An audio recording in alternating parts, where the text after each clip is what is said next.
Type 2 diabetes में दो problems होती हैं। सेल्स इंसुलिन को ठीक से रिस्पॉन्ड नहीं करते और पैंक्रियाज भी कम इंसुलिन बनाता है। लेकिन एक तीसरा मसला भी होता है, वो है लीवर।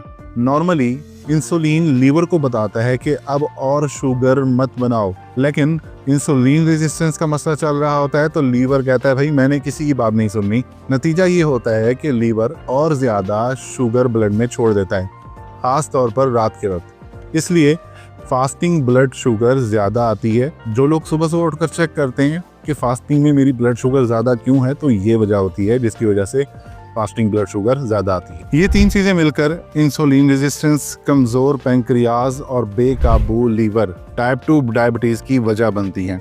आखिरी दफ़ा इस प्रोसेस को दोबारा समझ लें कि पहले इंसुलिन रेजिस्टेंस होती है, फिर पैंक्रियाज ओवरवर्क करता है, फिर आहिस्ता आहिस्ता पैंक्रियाज फेल होना शुरू हो जाता है और आखिरकार टाइप 2 डायबिटीज़ हो जाती है। इसलिए मेटफॉर्मिन जैसी मेडिसिन सेल्स को इंसुलिन के लिए ज़्यादा सेंसिटिव बनाती हैं। कुछ ट्रीटमेंट्स पैंक्रियाज को सपोर्ट करती हैं और बाद में कई लोगों को इंसुलिन लेनी पड़ती है। टाइप 2 डायबिटीज़ सिर्फ एक डायग्नोसिस नहीं है, बल्कि एक जर्नी है और इस जर्नी को समझना ही इसे मैनेज करने का पहला कदम है। उम्मीद